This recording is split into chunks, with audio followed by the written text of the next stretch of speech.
Hello, and welcome to another episode of This, That, and the Other. Today I'm going to be discussing the word Lollapallooza. I often hear that word on John Rose's Hidden Treasures of Rock and Roll internet radio show that comes out of the University of Illinois Chicago on Mondays from 12 to 4 Central Standard Time, 1 to 5 Eastern Standard Time.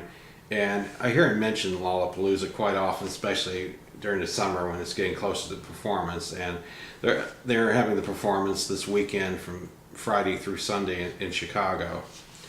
Little history on the word Lollapalooza. Oh, I was going to mention also that John Rose's show features various songs that you don't normally hear on the radio. I guess that's why he calls it Hidden Treasures of Rock and Roll. He also does requests. I've requested songs that he has played for me, and anybody that's a fan of rock and roll, I highly recommend listening to the show. I think it will grow on you. A little history on the word Lollapalooza. It dates from the late 19th to earliest 20th century American idiomatic phrase meaning an extraordinary, unusual thing, person, or event, an exceptional example or instance. First earliest known use was 1896 and came to refer as a large lollipop. Farrell, searching for a name for his festival, liked the euphonious quality of the now antiquated term upon hearing it in a Three Stooges short film. Paying homage to the team's double meaning, a character in the festival's original logo holds up one of the lollipops. Some information I acquired from Wikipedia. It's an annual music festival featuring popular alternative rock, heavy metal, punk rock, and hip-hop bands, dance and comedy performances, craft booths. It has also provided a platform for non-profit and political groups. Conceived and created in 1991 by Jane's Addiction singer Perry Farrell as a farewell tour for his band, Lollapalooza ran annually until 1997 and was revived in 2003. From its inception in 1997 to 2003, the festival toured North America. 2004, they had one planned, but because of poor performance, the 2004 tour was canceled. In 2005, William Farrell and the Williams Morris Agency partnered up and decided to make this a one-weekend event, and it's always in Grant Park, Chicago, Illinois. In 2010, Lollapalooza made its debut internationally and was in Santiago, Chile. In 2011, it debuted in Brazil.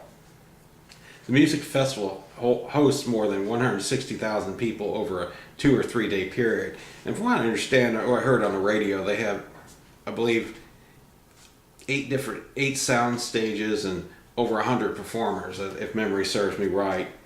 And it's featured a diverse range of bands, and such as Rollins Band, 9 Inch Nails, Jane's Addiction, The Smashing Pumpkins, Muse, Imagine Dragons, Babes in Toyland, Beastie Boys, Coldplay, Stone Temple Pilots, Depeche Mode, Foo Fighters, Red Hot Chili Peppers, Ministry, Pearl Jam, The Cure, of Monsters and Men, Primus, The Killers, The National, Rage Against the Machine, Arcade Fire, Franz Ferdinand, X-Japan, Audioslave, Soundgarden, Susie, SAOUXSIE, and the Banshees, Cage the Elephant, Alice in Chains, Bjork, Lord, MGMT, Tool, The Black Keys, Hole, Body Count, Ice-T, Queens of the Stone Age, The Drums, The Strokes, Arctic Monkeys, Calvin Harris, Lady Gaga, and Fishbone.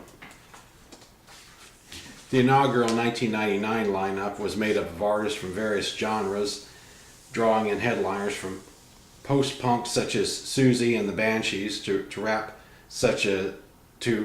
artists such as Ice-T, as well as industrial music such as 9 Inch Nails. Another key concert behind Lollapalooza was the inclusion of non-musical features. Performers like the Jim Rose Circus Sideshow, an alternative freak show, and the Shaolin Monks stretched the boundaries of traditional rock culture.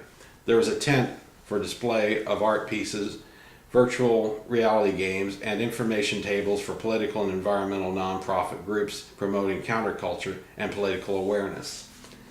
When I was looking on the internet trying to find out what tickets cost for this performance, and I saw where people are selling tickets for various events. So I don't know if you can actually buy a three day pass and go to anything you want. I would assume so, but I don't know. But I did see individual tickets being sold for individual performances there, and some of the tickets were quite pricey, over $200. Some of them, but don't know on that one. I couldn't get enough, wasn't able to get the information. But I thought since Lollapalooza is going on in Chicago this weekend, I would go ahead and discuss it. And it was a word that I didn't know the meaning of. I'm sure a lot of other people don't either. And it's just kind of a catchy word, and I thought I'd feature on this show. And as always, thanks for watching.